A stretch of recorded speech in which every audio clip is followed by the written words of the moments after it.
हज़रत याकूब अलैहिस्सलाम इसहाक अलैहिस्सलाम के बेटे और इब्राहीम अलैहिस्सलाम के पोते हैं। जब हज़रत इब्राहीम की उम्र 100 साल की थी उस वक्त आपको हज़रत इसहाक की पैदाइश की बशारत दी गई। उसी बशारत के साथ आपको हज़रत याकूब की विलादत की खुशरंजी भी सुनाई गई थी। याकूब अलैहिस्सलाम का लक़ब इसराइल है। इसराइल अब्रानी ज़बान का लफ्ज़ है जिसके माने अल्लाह का बंदा होता है, जबकि तौरेत के मुताबिक फ़रिश्ता को शिकस्त देने की वजह से आपको जैकब यानी याकूब कहा गया था। रिवायतों से पता चलता है कि याकूब अलैहिस्सलाम फद्दाम आराम नामी शहर में पैदा हुए थे। इसहाक अलैहिस्सलाम के एक और बेटे थे जिनका नाम जनाब ईसवा था, लेकिन हज़रत इसहाक इस बात से वाकिफ़ थे कि रुश्द व हिदायत के इस सिलसिले को जारी रखने के लिए अल्लाह तबारक व ताला ने उनके फ़र्जिंद याकूब को चुन लिया है। इसलिए हज़रत याकूब को बाप की तवज्जो और मोहब्बत अपने भाइयों के निस्बत ज़्यादा हासिल थी। रिवायत है कि एक दिन हज़रत इसहाक ने अपने बड़े बेटे से शिकार के गोश्त खाने की ख्वाहिश का इजहार किया। ईसवा वालिद की ख्वाहिश पर फ़ौरन शिकार के लिए चल पड़े, लेकिन इस असना में माँ ने हज़रत याकूब से कहा कि तुम उससे पहले बकरी ज़िबा करके वालिद को खाना पेश कर दो और उनसे दुआएं ले लो। हज़रत याकूब ने वालिदा के मशवरे पर ऐसा ही किया। लेकिन जब बड़ा भाई गोश्त भूनकर वालिद की खिदमत में लेकर आया और उसे हकीकत का इल्म हुआ तो वो याकूब अलैहिस्सलाम का दुश्मन हो गया। वालिदा ने जब ये देखा तो उन्होंने याकूब अलैहिस्सलाम को फ़ौरन अपने मामू के पास हर्रान भेजने का फ़ैसला किया। याकूब अलैहिस्सलाम को भी अपने भाई की नाराज़गी का इल्म था, लिहाजा आप हर्रान के जानिब रवाना हो गए। हज़रत याकूब एक रात और एक दिन यूं ही चलते रहे और फिर रात के किसी पहर एक गांव के बाहर जंगल में एक पत्थर को तकिए की जगह सिर रख के नीचे रखकर सो गए। तभी आपने एक ख्वाब देखा कि आसमान से ज़मीन तक एक सीढ़ी लगी हुई है जिससे फरिश्ता ऊपर चढ़ता है और नीचे उतरता है। इसी दौरान अल्लाह ने याकूब अलैहिस्सलाम से मुखातिब होते हुए कहा, मैं तुझको अनकरीब बरकत दूंगा और तेरी औलाद को कसीर कर दूंगा। ये ज़मीन तेरे लिए कर दूंगा और तेरे बाद तेरी औलाद के लिए भी। जब याकूब अलैहिस्सलाम नींद से बेदार हुए तो इंतहाई खुश थे। आपने मन्नत मानी कि अगर वो अपने वालिदैन की तरफ सलामती से लौट गए तो उस जगह जहां ख्वाब नज़र आया था अल्लाह की इबादत के लिए एक घर बनाएंगे। नेज़ ये मन्नत भी मानी कि जो कुछ अल्लाह उन्हें देगा उसका 10वां हिस्सा अल्लाह की राह में खर्च कर देंगे। हज़रत याकूब ने इस पत्थर में तेल लगाया जिस पर सर रखकर सोए थे ताकि वापसी में इसके ज़रिया जगह की निशानदही हो सके। हज़रत याकूब तवील सफ़र के बाद हर्रान में अपने मामू के पास पहुंच गए। मामू भांजे को देखकर बेहद खुश हुए और उनकी खूब खातिर मदारत की। आपके मामू का नाम लाबान था जिनकी 2 जवान बेटियां थीं। बड़ी का नाम लिया और छोटी का नाम राहील था। याकूब अलैहिस्सलाम ने मामू से छोटी बेटी राहील का रिश्ता मांगा तो मामू ने इस शर्त के साथ हाँ कर दी कि वो 6 साल तक उनकी बकरियां चराएंगे। जब मुद्दत गुजर गई और शर्त पूरी हो गई तो उन्होंने लोगों को इकट्ठा करके दावत की और शादी कर दी। रात को हज़रत याकूब पर इंकशाफ हुआ कि शादी तो राहील के बजाय बड़ी बहन लिया से हुई है।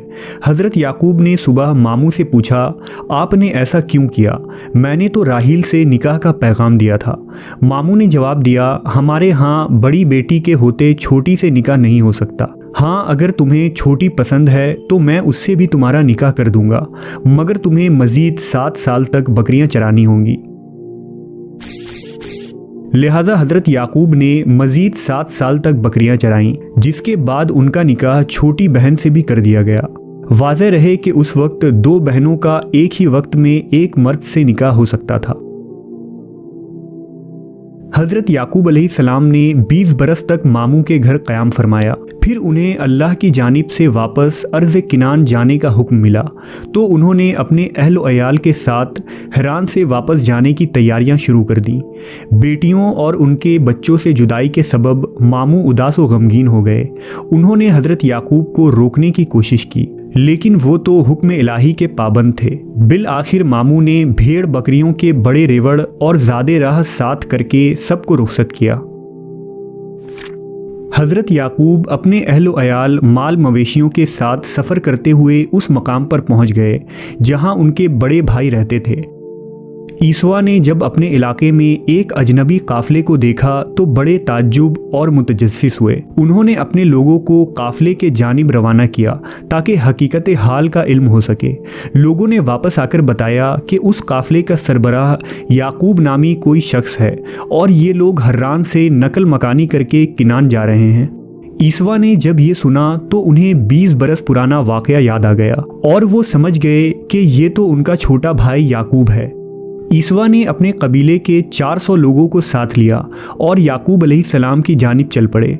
जब हज़रत याकूब को अपने बड़े भाई के आने का इल्म हुआ तो वो खौफज़दा हो गए कि जिस भाई के डर से वो 20 बरस वालिदैन से दूर रहे, आज उन्हीं से सामना होने जा रहा है। रिवायत है कि उस वाक़े पर अल्लाह ने आपके पास फ़रिश्ते भेजे जिन्होंने कहा कि आप परेशान ना हो, अल्लाह आपके साथ है, अपने भाई के इस्तकबाल की तैयारियां करें। इस पैगाम से उन्हें बड़ा हौसला मिला।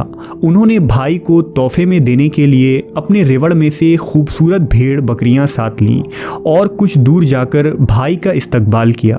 20 साल की तवील जुदाई ने ईसवा के दिल से रंजिश और नफ़रत ख़त्म कर दी थी। छोटे भाई की मोहब्बत ने जोश मारा और आगे बढ़कर गले लगा लिया। दोनों भाइयों ने एक दूसरे को बोसा दिया और देर तक माजी की यादों में खोए रहे।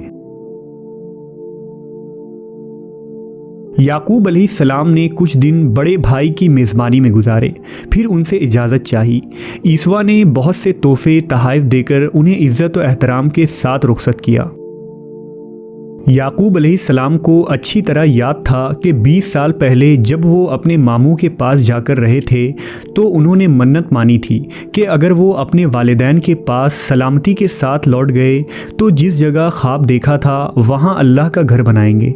लिहाजा वो 20 साल पुराने रास्तों को याद करते हुए यरूशलेम के करीब उस बस्ती तक पहुँच गए जिसके बाहर उन्होंने क़याम फरमाया था। बस्ती के बाहर खैमे नस्ब कर दिए गए और फिर याकूब अलैहिस्सलाम ने अपने बच्चों के साथ उस पत्थर की तलाश शुरू कर दी जिस पर उन्होंने तेल लगाया था। चूँकि अल्लाह ताला की मदद शामिल हाल थी सो जल्द ही वो उस पत्थर को ढूंढने में कामयाब हो गए। जिस जगह वो पत्थर नस्ब था वो बस्ती के एक शख्स शकीम बिन जमूर की मलकियत थी। आप अलैहिस्सलाम ने 100 भेड़ों के बदले उससे ये जगह खरीदी और फिर अपने बेटों के साथ मिलकर वहाँ एक इबादत गाह तामीर की। यही जगह आज बैतुल मुक़द्दस कहलाती है। बैतुल मुक़द्दस में क़याम के दौरान यूसुफ़ अलैहिस्सलाम की वालिदा हज़रत राहील के यहाँ दूसरे बेटे बिन्यामीन की पैदाइश हुई, लेकिन दौरान ज़चगी वो इंतकाल कर गईं। याकूब अलैहिस्सलाम ने उन्हें बैतुल लहम में सुपुर्द खाक किया और कब्र के सिरहाने निशानी के तौर पर एक पत्थर गाड़ दिया। हज़रत याकूब को अपनी बीवी हज़रत राहील से बहुत मोहब्बत थी, लिहाजा उनके इंतकाल से उन्हें सख्त सदमा पहुंचा और वो बैतुल मुक़द्दस की सकूनत तर्क करके अपने वालिद के पास हबरून चले आए। हबरून में ही याकूब अलैहिस्सलाम के सबसे चहीते बेटे हज़रत यूसुफ़ अलैहिस्सलाम को उनके भाइयों ने उनसे जुदा कर दिया। हज़रत यूसुफ़ की जुदाई के सबब आप 40 साल तक उन्हें याद करके रोते रहे, यहाँ तक कि रोते रोते आँखों की बिनाई ज़ाय हो गई। आखिर 40 साल बाद अल्लाह ने याकूब अलैहिस्सलाम को बेटे से इस हैसियत से मिलाया कि वो वाली मिस्र थे। हज़रत याकूब अलैहिस्सलाम अपने बेटे हज़रत यूसुफ़ के पास मिस्र में 24 साल तक मुकीम रहे। आखिरकार याकूब अलैहिस्सलाम की वफ़ात का वक्त करीब आया तो आपने अपने सब बेटों को जमा किया और उनसे पूछा कि मेरे बाद तुम किसकी इबादत करोगे। सब ने यक ज़बान होकर जवाब दिया, ए अब्बा जान, हम सब उसी रब की इबादत करेंगे जो आपका और आपके आबाओ अजदाद इब्राहीम, इस्माइल और इसहाक का माबूद है, जो माबूद यकता है, और हम उसके फर्मा बरदार रहेंगे।